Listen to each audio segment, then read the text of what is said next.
भारतीय मजदूर संघ हिमाचल प्रदेश ने केंद्र सरकार द्वारा 4 लेबर कोड को लागू करने के फैसले का स्वागत किया है। प्रदेश उप महामंत्री देवीदत्त तंवर ने कहा कि बीएमएस केंद्र सरकार द्वारा लिए गए इस ऐतिहासिक निर्णय की हार्दिक सराहना करता है और प्रधानमंत्री नरेंद्र मोदी और केंद्रीय श्रम मंत्री मनसुखलाल मांडविया का धन्यवाद करता है।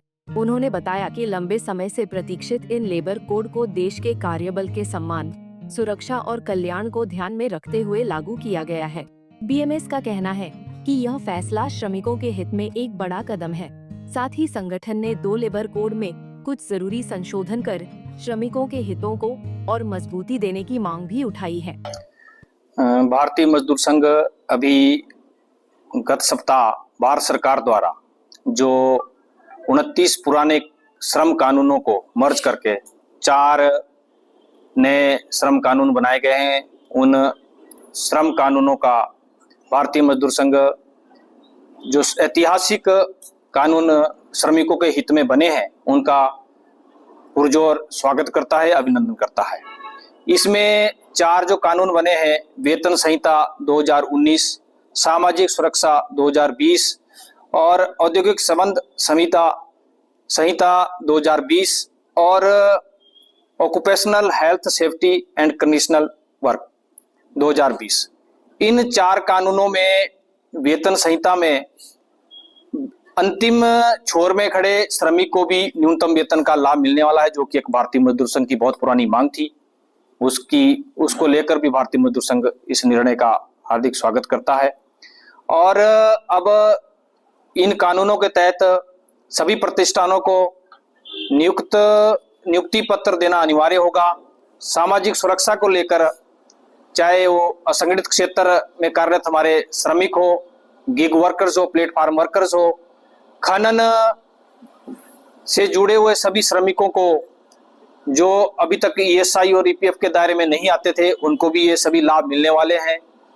और इसके बाद जैसे हमने बहुत सी पूर्व हमने एक मांग की थी कि ठेका श्रमिक जो थे, जो ठेकेदार थे, उसके वो जो ठेकेदार अपने ठेका श्रमिकों की कुछ जो देनदारी थी उसमें वो चूक कर जाते थे।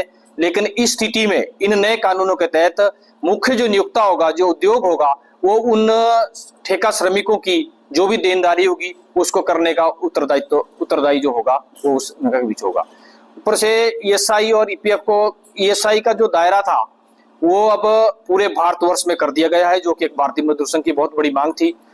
और इन अभी भी कुछ हमारी 8-10 के करीब हमारी जो मांग है उसको सरकार ने अभी इन कानूनों में संशोधन करने की जो हमने मांग करी है उसको सरकार ने माना है। और देश के माननीय श्रम मंत्री मनसुख मांडविया जी ने आश्वासन दिया है कि 45 दिन के अंदर भारतीय मजदूर संघ की तरफ से जो उनको सुझाव दिए गए हैं उनके ऊपर सकारात्मक विचार किया जाएगा और इन श्रम कानूनों को बहुत जल्दी ही जो सरकार ने लागू करने का जो एक कदम उठाया है, भारतीय मजदूर संघ इन सब के लिए बहुत बहुत धन्यवाद करता है। और इन कानूनों के तहत ही प्रवासी श्रमिकों के बारे में जो उन माइग्रेट जो वर्कर थे उनकर लेकर भी जो एक काफी मांग भारतीय मजदूर संघ की रही थी, उनको भी पूरा करने का आश्वासन इन नए कानूनों में सरकार की तरफ से हमें दिया गया है। इसलिए भारतीय मजदूर संघ इन ऐतिहासिक नए श्रम कानूनों का हार्दिक अभिनंदन स्वागत करती है। सर, आपने कहा कि ईएसआई में जो है इम्प्लीमेंट हो रहे हैं मजदूरों को, पर सर जो ईएसआई हॉस्पिटल है सर, वहाँ सुविधाएं नहीं मिल रही है, उसके लिए किस तरह से देख रहे हैं? हाँ बिल्कुल, इन कानूनों में अब सीधा सजा का प्रावधान है।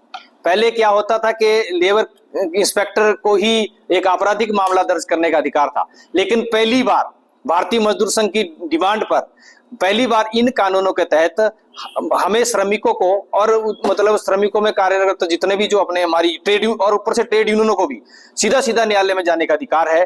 और हमने ये डिमांड काफी उठाई कि ईएसआई में जो मूलभूत सुविधाएं हैं वो कम से कम औद्योगिक क्षेत्र में तो अधिक से मिले, क्योंकि सबसे ज्यादा हमारा जो सबसे बड़ा औद्योगिक क्षेत्र हमारा उत्तर भारत का जो बीबीएन है उसमें ये काफी अनियमितताएं पाई गई। और बार बार हम इन समस्याओं को लेकर, चाहे वो प्रदेश की सरकार हो और जो केंद्र सरकार के अधीन जो कार्य आते हैं, उनको भी हम बार बार इन समस्याओं को उठाते रहे हैं सरकार की तरफ से। और सभी मतलब हम जो अभी इन कानूनों का जो हम स्वागत कर रहे हैं। हम लोगों की तरफ से एक जन जागरण अभियान जो श्रमिकों के बीच में चलाया जा रहा है, और पिछले कल ही हमारे हिमाचल प्रदेश के SJVN, सतलुज जल विद्युत निगम में और BBM, इन सभी संस्थानों में एक सरकार की तरफ से ये एक क्या नाम एक शिविर लगाया गया था इन कानूनों को लेकर ही, और उसमें भी हमारे कुछ प्रतिनिधि उनमें गए थे और सरकार की तरफ से भी इन कानूनों के बारे में जागरूक करने के लिए अधिकारी वहां पहुंचे थे। ये जो केंद्र से नए कानून लागू किए गए तो भारतीय मजदूर संघ उनका स्वागत करता है, क्योंकि प्रधानमंत्री और श्रम मंत्री जी ने जो पिछले कानून सारे अंधे कानून छोड़ के जो नए कानून बनाए जिससे मजदूरों को उनका हक मिल सके। जैसे कि ग्रेट्युटी 5 साल में मिलती थी, अब 1 साल की ग्रेट्युटी भी मिलेगी, और उसके बाद मजदूरों को और बहुत सी सुविधाएं मिल रही हैं, जिसमें ESI PF के दायरे में बहुत सी संस्थाएं रेडी फड़ी से लेके सभी जो डाल दिए गए। मैं उसके लिए प्रधानमंत्री जी का, श्रम मंत्री का बहुत बहुत धन्यवाद करता हूँ, जिससे मजदूरों के हक उनको मिल सके, कर्मचारियों के हक उनको मिल सके। मीनालाल जी, जो सुविधाएं हैं जैसे ESI है या PF है, उसके बारे में क्या है कि अस्पतालों में जो है वहाँ पे मजदूरों को टाइम पे जो इलाज नहीं मिल रहा है, और इतना बड़ा हॉस्पिटल हमारे BBM क्षेत्र में है, पर हमारे हॉस्पिटल जो काठा के अंदर कि वहाँ सुविधा ना के बराबर ही है, क्योंकि वहाँ एक्सरे मशीनें वहाँ खराब पड़ी, अल्ट्रासाउंड वहाँ खराब पड़ा, कोई भी सुविधा नहीं है ऐसी कि मिल सके कि मजदूरों को एक अल्ट्रासाउंड कराने के लिए भी चंडीगढ़ का जाना पड़ता, जिससे इतना खर्चा उस अल्ट्रासाउंड पे नहीं होता जितना बस किराए में आने जाने में हो जाता। तो मजदूर की दिहाड़ी भी चलेगी, तो दिहाड़ी तो गई, उसके बाद भी वहाँ कोई सुविधा नहीं है हमारे काठा हॉस्पिटल में ऐसी कि जो मजदूरों को मिल सके।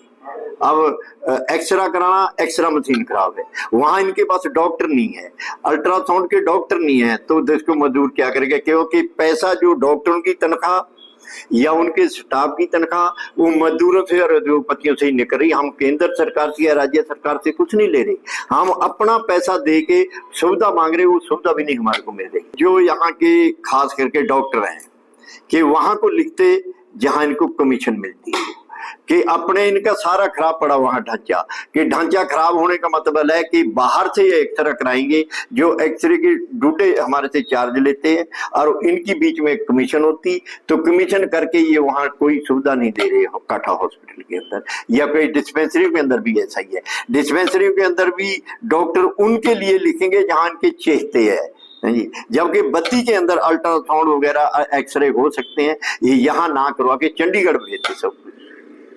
केंद्र सरकार इसके ऊपर एक्शन ले, श्रम मंत्री जी इस पे ध्यान दे, स्वास्थ्य मंत्री जी ध्यान दे, अन्यथा भारतीय मजदूर संघ ESI के खिलाफ कोई आंदोलन छेड़ने से भी पीछे नहीं हटेगा। बद्दी के अंदर होप डायग्नोस की एक लेबोरेटरी खुली है कि उसके रेट इतने हैं कि दुनिया भर के रेट। एक लड़की का हमने विंसम टेक्सटाइल की ललिता नाम की लड़की थी, उसके टांग में कोई दिक्कत थी जी, तो उसका अल्ट्रासाउंड कराना था, यहाँ उन्होंने 2500 रुपया मांगा जी, जबकि अल्ट्रासाउंड का 400 450 रुपया 500 लगता, तो इन्होंने 2500 रुपया मांगा, वो भी वर्कर का रिवर्स नहीं होगा। तो डॉक्टर ऐसी जगह को इनके ऊपर भी सरकार ऐसी जगह को लिखते जहां उनको राज्य का कमीशन मिलती। ये प्राइवेट खुले, इन पर सरकार को अंकुश लगाना चाहिए, केंद्र सरकार को, राज्य सरकार को इनके ऊपर कार्रवाई करनी चाहिए, क्योंकि ये मजदूरों को भी लूट रहे हैं और जो आम जनता उसको भी लूट रहे हैं, तो इसके ऊपर पूरी कार्रवाई होनी चाहिए। चंडीगढ़ भेजा, उसके बाद ही फिर चंडीगढ़ करा के ले आएगी, वहां 400 से 450 500 में हो गए होगी काम। ESI हमारे डिस्पेंसरी है जो बोर्ड में, उसका भी यही हाल है।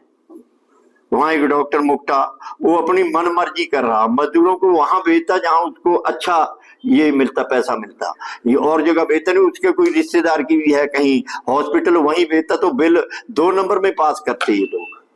तो इस पे कार्रवाई होनी चाहिए।